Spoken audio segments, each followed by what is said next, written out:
You wanted the best. You've got the best podcast. The hottest podcast in the world. The Chris Voss Show, the preeminent podcast with guests so smart you may experience serious brain bleed. The CEOs, authors, thought leaders, visionaries, and motivators. Get ready. Strap yourself in. Keep your hands, arms, and legs inside the vehicle at all times, because you're about to go on a monster education roller coaster with your brain. Now, here's your host, Chris Voss. Hi, folks. Voss here from the ChrisVossShow.com. Ladies and gentlemen, there are ladies sings that makes it official. Welcome to the big show. We certainly appreciate you having you guys. As always, the Chris Voss Show is the family that loves you, but doesn't loan you money, eh? Especially after Christmas. It's January of 2025 right now, if you're watching this 10 years from now on YouTube. And, we realize you guys overspend on the holidays, but stop asking for money, eh? We don't do that kind of... We're not a loan. We're not a bank, eh? We're just a stupid podcast. What do you want from us, people? Anyway.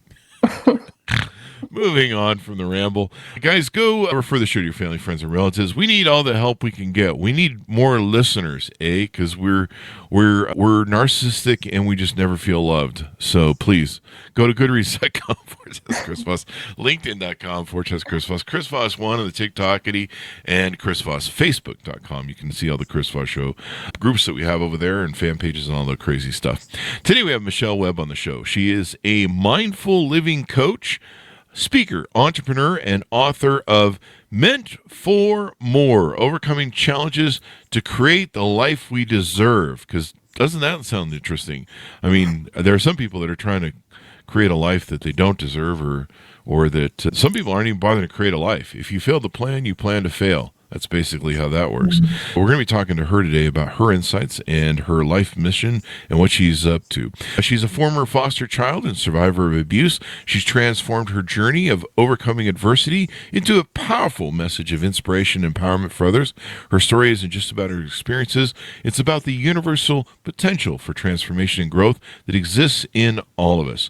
She just doesn't share her story. She provides practical tools for resilience, a growth mindset, and mindfulness. Her proven strategies, which she uses to navigate unimaginable challenges in life, can help anyone build life and purpose and fulfillment. Her message is relevant to those facing everyday struggles and obstacles, and moms seeking to empower themselves and their teens. Through her work, she inspires audiences to have the audacity to rise above their circumstances and create the life they deserve. Welcome to the show, Mechelle. How are you? Hi, Chris. I'm doing well. Thank you so much for having me. Thanks for coming. We really appreciate having you as well. Your book came out November 30th, 2024, Meant for More, Overcoming Challenges to Create the Life We Deserve. People can find it on Amazon or wherever fine books are sold. Give us your .coms. Where can people find out more about you on the interwebs? Yes, so MechelleWebb.com. Just be mindful of the spelling, MECHELLE, MechelleWebb.com. From there, you'll find all the links to my social media, YouTube, and how to find my book as well. So give us a 30,000 overview. What's inside your new book? Okay, like you said, I talk about overcoming childhood adversity and abuse, and I lay out practical strategies that are proven and useful for the challenges that we face today. Mm-hmm. I thought you went through some different abuse. I guess we'll get into this in the bio and stuff like that. And then give us a 30,000 overview of what you do on your coaching side. I know you have a website and you help people either one-on-one or in groups. Give us a bit of an overview on that.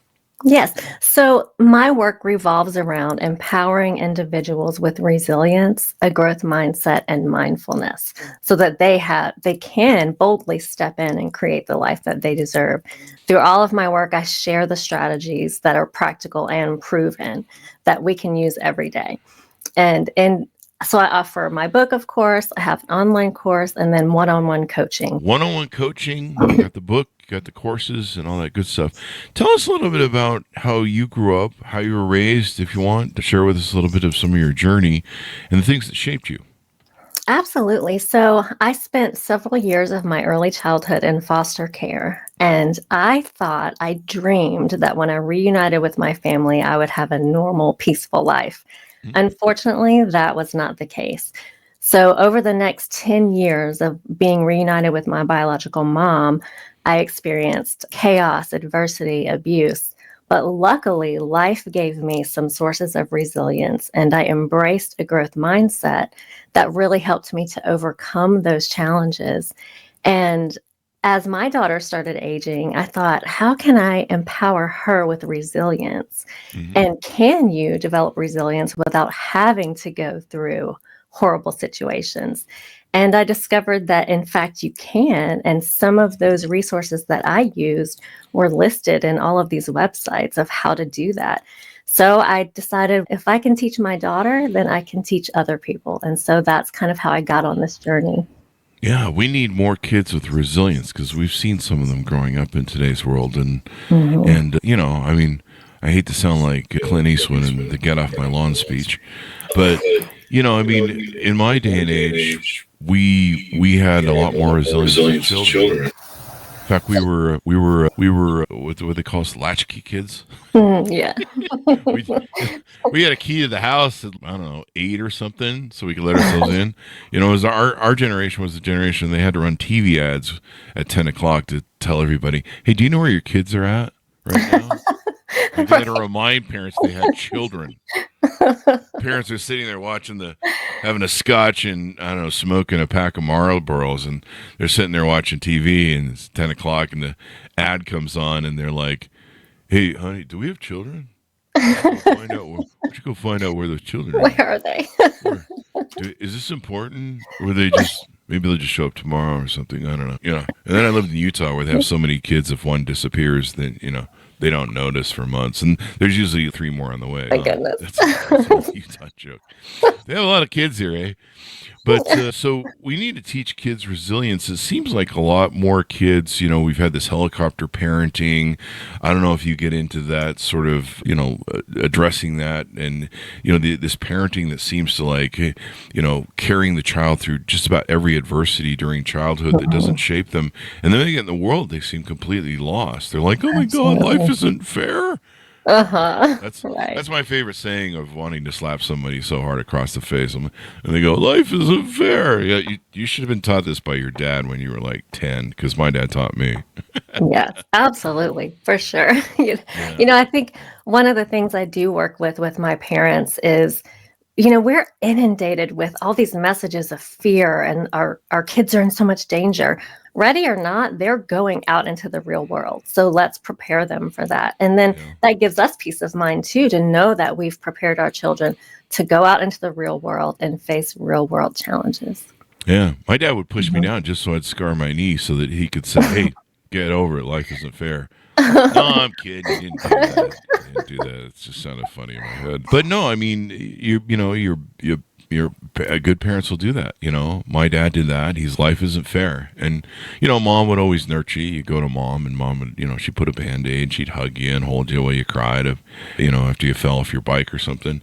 But, dad would usually give you that kind of, at least my dad's in my era, let's put it that way. They would tell you, suck it up, buttercup. Yeah.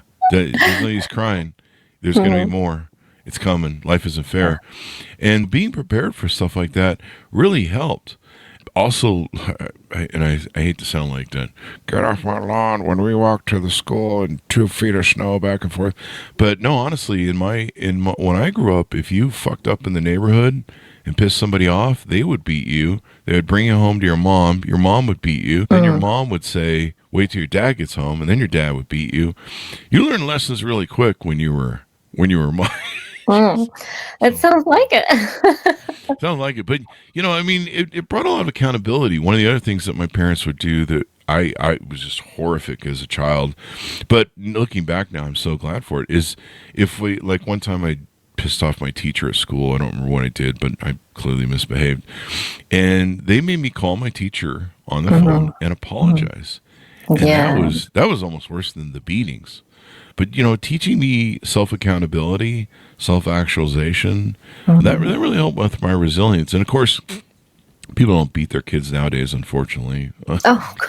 I'm teasing. No. If I cross my fingers, does it count? So tell us some of the ways that you found that are better than beating your kids that, build resilience. Oh, my goodness. I have to say that one of the most important things, the very first step, in developing resilience is, like you said, taking personal responsibility. So we all go through challenges and adversity. And in some situations, we have every right to be resentful. But what I ask you is, do you want to be right or do you want to be free? Once you take personal responsibility and you let go of that resentment, then every choice you make from now on, you own it and you get to decide how your life is going to be.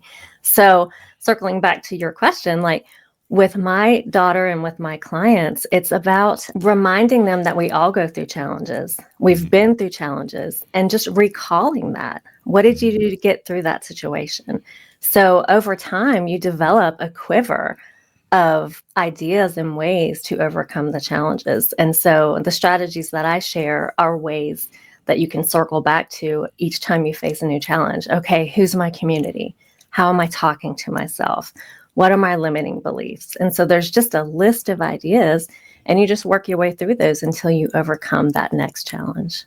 And preparing your kids for that is really important. And do you find that, the one thing about children is they blueprint off parenting. I don't think more parents really get that, understand about that, or really understand the depth of how much those blueprints their kids develop. Probably don't care because, I don't know, what did George Carlin say? 50% of people are dumber than the average person. So maybe they don't really care. Or maybe they're not paying attention. Parenting is hard. I'll give you that. And it's a challenge. But, a lot of people don't have their own unresolved trauma. And they don't have their own unresolved issues. And they don't have maybe their own blueprints of how to be resilient and stuff. Do you find that maybe people come to you that's their challenge as well, that the parent maybe has more issues with being resilient than the child does, and that may be the real issue? Yeah, absolutely. And I think that luckily the content is applicable to everyone. And so if the parent needs to work on that first, then they can go through the program, learn the steps, and then recognize it in themselves and develop it with their child. To me, the biggest thing is communication. Like when I make a mistake, I tell my daughter, you know what, I made a mistake, I'm sorry. Or, you know what, I'm figuring this out too. I don't know the answers, let's figure it out together. So it's, one thing about kids, once they reach a certain age, you are not the parent who knows everything. When they're little, they think you know everything, right? But they reach an age where they're like, wait, mom doesn't know everything. And once you admit that to your child, look, I don't have all the answers. I don't know everything, but we can figure it out. Their respect for you increases so much because they already know you don't know everything. But when you refuse to admit it, then they don't believe what you say to them. This is the same principle we use in leadership, whether it's I'm a CEO or a parent or anything else. Absolutely. Having that transparency, being, showing people that you're not infallible, that you're not perfect. And there's a lot of people that put that on us as leaders and CEOs in business. Sometimes people put that in relationships where they think their partner is infallible. And then when they do the slightest misstep, then, they're out the door or something, it's like, oh my God, you left the toilet seat up. It's over. That sort of thing. Yeah. But I mean, it is a heinous crime according to Civil Code US 51-3, evidently. Don't do it, folks. Yeah. But it's interesting how kids, and I wrote in my book, Beacons of Leadership, but parents are leaders too. It's not just about the title. It's not about being CEO. I've had people say that to me, I don't really manage the division, so I don't know why I should care. And you're like, no, you can be a leader within a leadership structure. Anybody can be a leader. A guy in a street corner can be a leader. There's people that are being leaders right now in the fires happening in California. It brings forth sometimes the best in us. But parents have that influence too. And my parents, they were a bit narcissistic, and they weren't willing to admit fallibility, especially my father. And it was hard because you would see right through it. I remember what was a good example we can use for this? When I was young, I was born and raised in North Hollywood. My parents weren't rich, but they managed some apartments, so they got free rent to babysit the apartments. We lived 2 blocks off of Hollywood Boulevard, and I forget the other big intersection. We lived next door to Bob Barker, and we walked the dog with Bob Barker.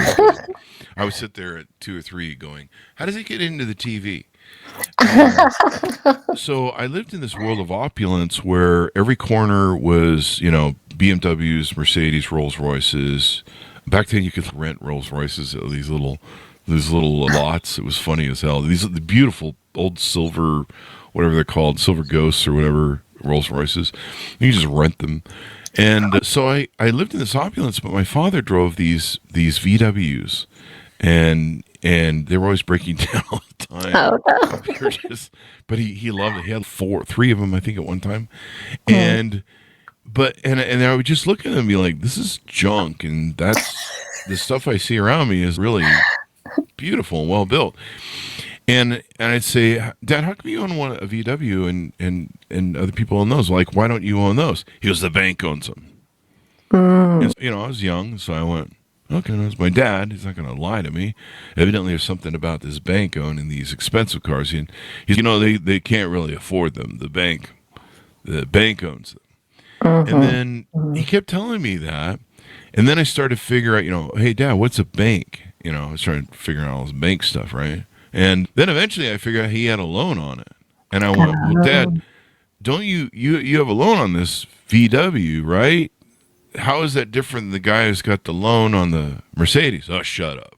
Oh, yeah. And he closed it off. And that's when I found out that my dad was full of shit. There's always that moment. One of the times. Yeah. He couldn't be human with me and infallible and open up to fallibility. He couldn't say to me, let me explain this to you, Chris. And he could have easily done that. We had plenty of time in the car. I remember when this topic would come up, he had plenty of time that he could have just explained it to me instead of, I don't know, clearly he had some personal issues with people that were more successful. Yeah. And so he needed to clear them out. But yeah, I mean, there was a perfect example, I think, of what you're saying. Yeah. Circling back to saying like parenting is like leadership, I explain to my daughter all the time about all these wonderful books I've read, some for business, some for parenting, and they're all interchangeable. You hear the same concepts in every book and you can apply them to friendships, relationships, parenting, business ownership, all of those things. It's all the same skills. So it's all useful. Yeah. Yeah. And letting your kids know you're human is fine. I mean, that's probably one of the most important things you can ever do. To let them see you fail and how you recover from it. Because kids are going to see you one way or another. One of the big challenges that we have with young men is they see if they have a mother and they see her failing constantly and she doesn't have the support of masculinity, is they'll grow up seeking out other damaged women. And so they literally will see the mother struggle because she's trying to raise a family on her own. And the men, they feel lack. Like I saw somebody write on Facebook the other day, they go, my sons are seeing me struggle. They see me break down all the time. I'm raising, and they're trying to support me. They're crying. Oh, one of them didn't have money for Christmas. And they were saying that their sons were grieving because they couldn't go get jobs to raise $50 to give their mom a present. And it just broke my heart when I read it. And then she wrote, I'm raising great sons for daughters. So, no, you're not. You're actually blueprinting your sons to go find broken women to fix, and they can't fix them. And then they're going to, you're repeating the cycle is what you're doing, if you understand the psychology. The same goes for mothers and daughters, or fathers and daughters. These blueprints that we give our kids in teaching them resilience or teaching them, the qualities of how to survive in life are just imperative. Absolutely. Because if they're constantly, my father would do the same patterns over and over again. I won't get into what the patterns were, but he would do the same patterns over and over again. And then he would apologize. And then he would just keep doing it. And after a while, you're just like, as children, you're just like, you're full of shit. And that's kind of like the worst place you can be with your children and your family, is when your children have finally dismissed you as any sort of authority in anything. And your word means nothing. And at that point, then you've got some real problem children. And hopefully they do something better with themselves. But most times, they just go in the world and they just replicate you, really, when it comes down to it. People just don't realize how much important those blueprints are. Having those blueprints as children, the relationship they see between the mother and father, or lack thereof, sets a blueprint. I mean, I used to only date women that had the father in the home.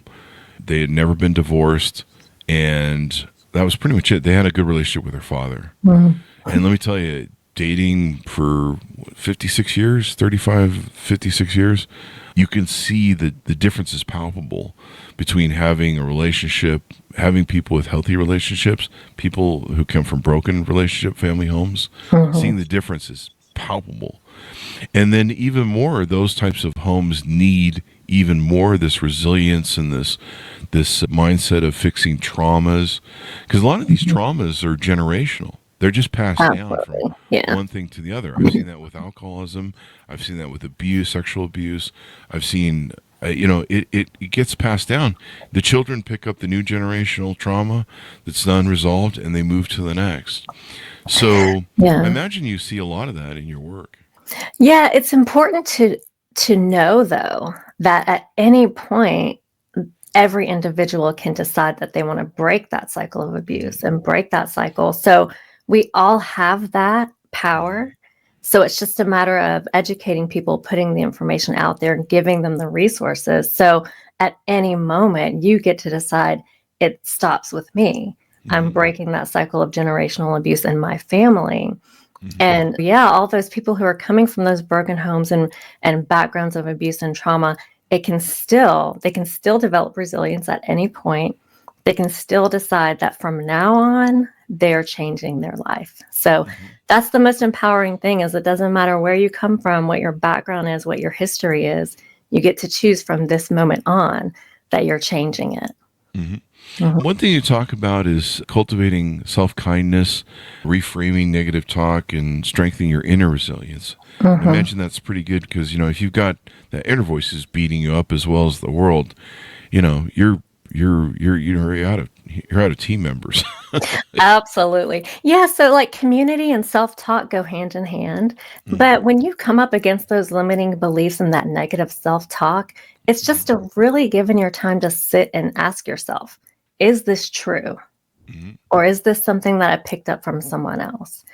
If it was true, is it still true now?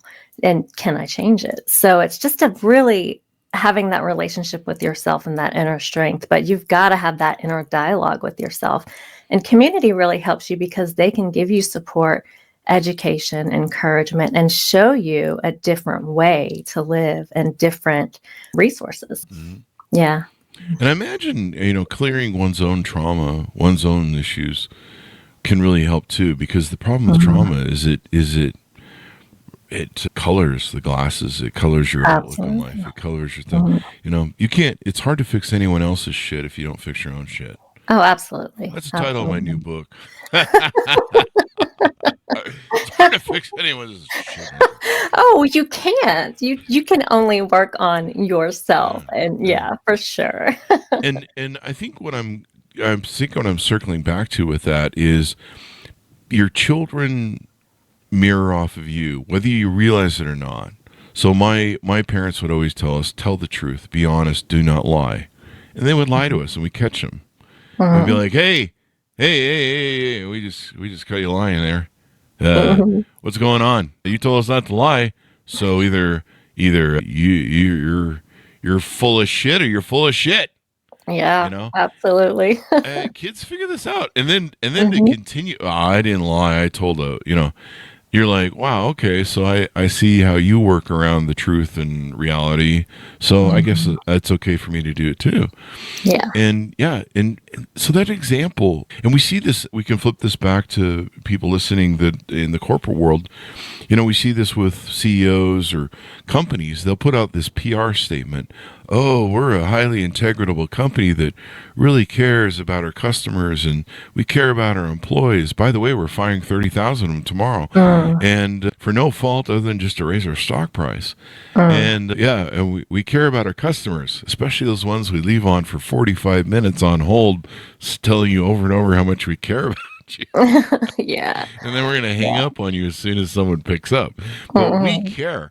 Or you'll see the CEO, just doing something scumbaggery, and you're just like, wait, I thought we were the ethical corporation of the high-minded individuals, but, and we're ripping the corporation off, or some sort of other gaffe, and people don't realize that people see that. People see right through the facade and the PR. And my parents, lovely people, but they were parents. They fed me some PR, and over time we went, we're seeing what's going on. We got this figured out. Absolutely. That goes back to being honest with your children. It sounds like your parents were from a generation of it's because I said I'm the adult. Yeah, I know every, and they said that actually. I imagine they did, but that doesn't work anymore, right? Yeah. And my daughter recognizes this too. Just because someone is old doesn't mean that they automatically get respect. Yeah. Just because you have more years doesn't mean you learned your lessons along the way. So unless you're working on personal development and learning from your mistakes, you haven't aged, you haven't matured, you're just old. So yeah, you have to earn respect for sure. You're just old and smelly. That's what I get a lot from my dates. I'm 57. I'm 56. I'm turned 57 on the 26th. I'm not sure why. Don't say you're 57 yet. Give yourself a few days. I'm trying to get the shock value. I'm trying to lessen the shock of saying that. But no, I mean, you meet a lot of people, and I run huge dating groups. You meet a lot of people that they're still running the same patterns of their life. And like you say, just because you're old doesn't mean you learn any lessons from your thing. And that's probably why it's more important to utilize your book and your services, is if you don't identify and have an awakening of what your patterns are, what you're doing, and maybe what you learned as your blueprints from youth, you're going to keep doing it in your life. Like I remember I've had 2 people in my group come to me with having 4 divorces. One came to me and she said to me, Chris, I'm having trouble getting guys. They keep running off after the first date. And I'm like, okay, tell me about yourself. Let's find out more about you. And she goes, I have 4 divorces and I'm looking to get married again. I'm like, whoa, whoa, whoa, whoa, whoa, whoa. You have 4 divorces? And she says, yeah. And I'm like, that's it. I mean, the more you get divorced and married, the percentage of success goes down. Like, men are logical. We know this. And if you put up 4 divorces in, what would it be? They were in their 50s, so 30 years. You're pounding like what, 1 every 8 years or something. You might want to. It might be time to sit down and look at what's causing these divorces and what your either trauma is or mental state is, or whatever sort of belief systems maybe you're having. It's time to wake up from that. But it's really sad to see that where someone has been running the same patterns for all these years, and they don't ever sit down and go, it could be me. Yeah, for sure. Yeah. And interrupt the pattern, because if you don't, like you say, you just end up old and smelly. You didn't say the smelly part. You just end up old and smelly like me, and people are like, no wonder you're single. Wait, I should ponder over that. So on your website, let's talk a little bit about some of the offerings you have there. There it is. And on MechelleWebb.com, Mechelle with a E where the I sometimes is. Let's talk about you've got some free resources, you've got some products. Flesh us out some of the stuff that you have there. Yeah, so the free resources, like I'm the type of person who I really like to get to know someone. So I watch all their YouTube videos and read all their stuff. So I provided a lot of free resources for people to get to know me and get to know what my content is about, and that are useful for them to use in their life right now. So you start with the free resources and then move into the products. So I have a book and an online course. And then if you want to work with me one-on-one, then we can do coaching or parent mentoring so that we can take it to the next level. But I really feel like it's important to provide value to people and for them to get to know me first. Definitely. Yeah. And so you got the reach out. You've got a YouTube channel. You've got Instagram. And then there's a thing I see here, the 2025 yearly planners.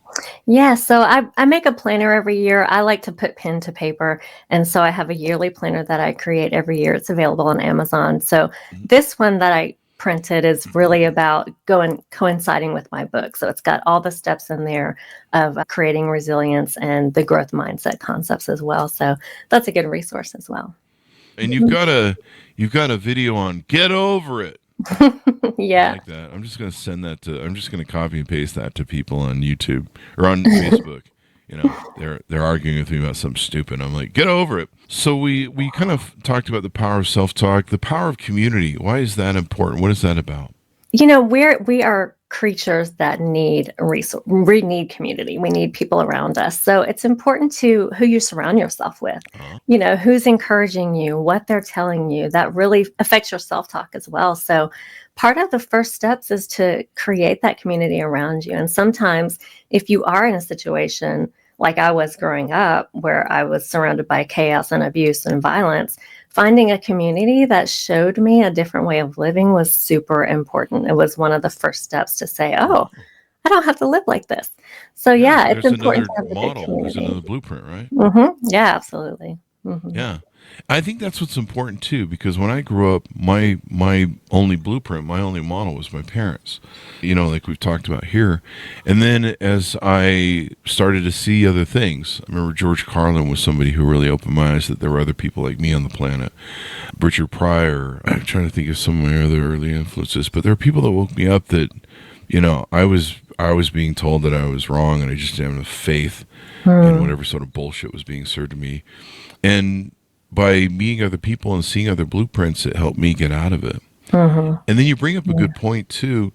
The people you surround yourself really do shape you. I mean, there's a saying that I love to repeat. What is it?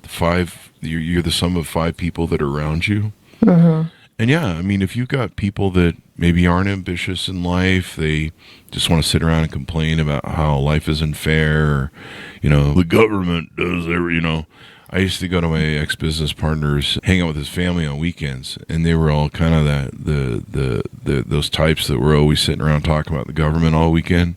You know, the government, they do this thing, and they're just always governing, and they're spending our money on stupid shit, you know, that sort of thing, and just drinking beer.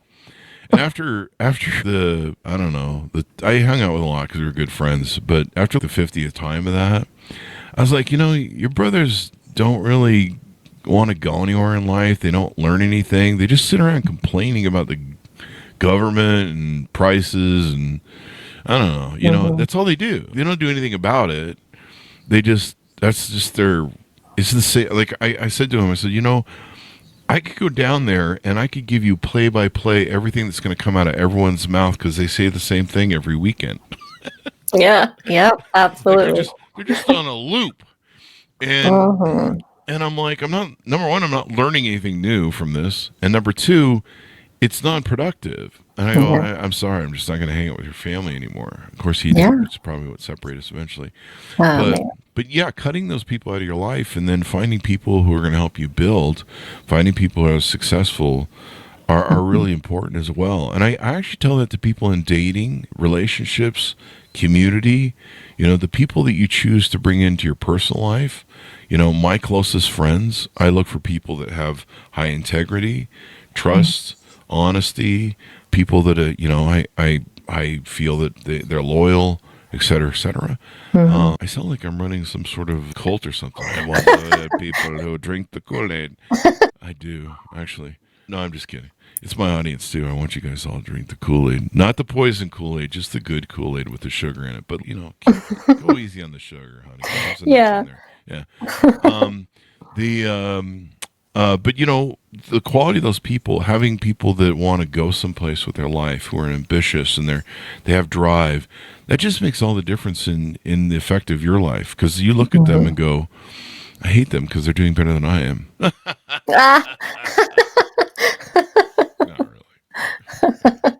But yeah, the community makes a difference, and people don't realize that. I mean, and I think some people outgrow other people. I think that's why people, you know, break out of relationships. They grow. I've done the same with business partners. You eventually outgrow them, and you're just after a while, you're like, how did you ride this far with me and you didn't learn anything? I've been here for 13 years and you're still stupid. Oh my goodness. got some partners. I got a couple partners, eh? But, it's just one of those things. Anything more we need to flesh out on what you do and how you do it so people are aware of it and can get involved in your communities? You mentioned the video that I made about Get Over It, and my keynote talk is Get Over It, Proven and Practical Strategies to Overcome Challenges. But the twist on that is, a lot of times people say, get over it, but they don't tell you how. So that's what I do. I'm telling people how they can get over their challenges. So if you are looking for some practical strategies, definitely connect with me, watch my videos, just visit my website and get to know me. I'd love to get to know you. Yeah. There's a song by the Eagles, Get Over It. I don't know if you ever heard that song, but you can play that in the background at your keyboard. Yeah. But understanding resilience and being conscious of it's really important. I've been through some cathartic times in my life where, in one case, in 2008, I pretty much lost everything. And it gave me, it was just a horrible experience. It was not fun, folks. Never do it. Thanks, 2008 recession. It was the worst thing that probably ever happened to me in my life. It gave me a tool. And so when the 2000 crisis came and we were losing money because all the events were closing that we make a lot of money off of, it was hard. And I'm like, okay, 2008 again, here we go. And fortunately, it gave me a lot of resilience skills and blueprints for surviving, the next catastrophe. Yeah. And so learning that early on, because, especially when you're young, you're going to go through a lot of catastrophes. You're figuring out your ego, you're a teen, you're figuring out love and life and the opposite sex or the similar sex, whatever your thing is. You're trying to, there's rejection and, this, and you really don't have any sort of blueprints to work from. It's just, it's like sticking your hand in, I don't know, one of those shock things, and like sometimes it'll shock you and sometimes it won't. And you're like, I don't understand how this works. But having a mindset of resilience, knowing how to do things, I think knowing how, what we've talked about, knowing that it's okay to be infallible or fallible. I think, I don't know why I keep using the wrong words this morning, but knowing that you can be fallible, sometimes admitting, I always believe that I wanted to have this perfect shot through life, and there are people out there that have a perfect, you look at movie stars, you're like, oh, they must have just hit all the right balls and smacked them all out of the park and just ran a perfect game somehow. How can it be like them? You're like, no, man, everyone's got challenges, and it's okay to be fallible. It's okay to say, hey, I fell down. It's okay. Get back up. Get back on the horse, that sort of thing. Yeah, absolutely. So as we round out, tell people the .coms, how they can reach out to you. I see there's a free discovery call on here and different things like that. Yeah, so again, MechelleWebb.com. Just be sure to spell it correctly, MECHELLE. And just connect with me, get in touch. I'd love to hear from you. I'd love to meet all of you and just see how we can work with each other. They're all going to show up at your doorstep tomorrow. Oh, no, don't do like, that. All of you? I said all of you, but online. One at a time, maybe. Make a schedule. Well, it's been wonderful to talk to you, Mechelle. Thank you for coming on and sharing your wonderful intelligence and resources and all that good stuff. Yeah, thank you so much for having me. It was a pleasure. There you go. I just wanted to see if I could say the word intelligence without fucking it up, too. I think you did it. You nailed it. I think I did. Did I do it right? Some of those teachers going to write in the comments on YouTube. You don't know. Hey, you know what? We are fallible, right? Yeah, exactly. That's the name of my new book coming out. We Are Fallible. What was the other title I had? I forgot already. Wasn't that memorable? I like that we are fallible, though. That one. We are fallible. We can't even remember shit in the show. So, it's gone already. There you go. Folks, order up her book wherever fine books are sold called Meant for More, Overcoming Challenges to Create the Life We Deserve, out November 30th, 2024 by Mechelle Webb. Thanks to my audience for tuning in. Go to goodreads.com/Chris Voss, LinkedIn.com/Chris Voss, Chris Voss 1, the TikTokity, and all those crazy places on the internet. Be good to each other. Stay safe. We'll see you next time.